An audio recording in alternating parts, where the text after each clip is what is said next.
आपको लग रहा है आपको एक रियल एस्टेट प्रोजेक्ट दिखाया जा रहा है, लेकिन आपको एक्चुअली एक फाइनेंशियल स्कीम दिखाया जा रहा है। आपका इरादा फ्लैट लेना है, बिल्डर का इरादा फ्लैट देना नहीं है, बिल्डर का इरादा पैसे लेने हैं। आप ध्यान से पढ़िए अपने एप्लीकेशन फॉर्म, अपना अलॉटमेंट लेटर और एग्रीमेंट प्रोफॉर्मा, उसमें इंपॉर्टेंट क्या है वो लिखते हैं। और एक फेवरेट फ्रेज है बिल्डर्स का, time is of the essence, time is of the essence. ये पूरा अग्रीमेंट उनके वकीलों ने तैयार किया हुआ होता है, अग्रीमेंट ही नहीं, application form, allotment letter builder के वकीलों ने अपने शैतानी दिमाग लगा लगाकर तैयार किए हैं।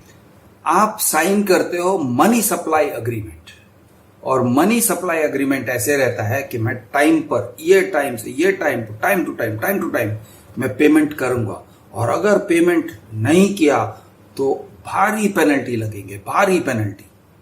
उनका बिजनेस बिल्डिंग का काम नहीं है, उनका बिजनेस मनी कलेक्शन का काम है। वो दिखा रहे हैं बिल्डिंग का काम, जादूगर है वो, जादूगरी कर रहे हैं वो, अपना आपका ध्यान आकर्षित कर रहे हैं बिल्डिंग के काम पे। जब बिल्डिंग का ये स्टेज है, वो स्टेज है, फलाना ढिमका, प्रोजेक्ट का ये पर्पस है, ये उसकी खूबी है, लेकिन एक्चुअल में यहां पे हो रहा है क्या कि वो आपको खींच रहे हैं, आपसे नोट खींच रहे हैं। उनके अग्रीमेंट में ऐसे लिखे गए हैं, ऐसा लिखा गया है कि आप उनको 80% पेमेंट दोगे, और अगर 80% के बाद वो 5% पेमेंट डिमांड करते हैं, वो नहीं दोगे तो आपका 80% दिया हुआ पैसा चला जाएगा, वो आपको रिटर्न नहीं करेंगे और आपका पूरा अग्रीमेंट को भी रद्द कर देंगे। समझो 1 करोड़ का फ्लैट है, आप सोचते हो मैंने 80% पेमेंट दिया है बिल्डर को तो मैं सेफ हूं, 80 लाख रुपीस बिल्डर के पास पड़े हैं, वो कहीं नहीं जा रहे हैं, ऐसे आप सोचते हो क्योंकि आप आम आदमी हो।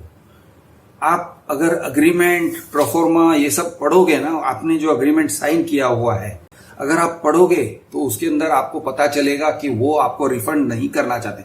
बहुत सारे बिल्डर्स, कुछ बिल्डर्स ऐसे हैं जो कहते हैं हम रिफंड करेंगे, उसमें भी टर्म्स एंड कंडीशंस अप्लाई, हमारे हिसाब से, हमारे टाइम से करेंगे वगैरह वगैरह। लेकिन बहुत सारे बिल्डर्स ऐसे भी कहते हैं कि चलो तुमने 80% दे दिया, तुमने पेमेंट नहीं दिया, बाकी पूरा हमारा हो गया बॉस, चलो अब भूल जाओ, तुमने 80 लाख दिए हमें भूल जाओ।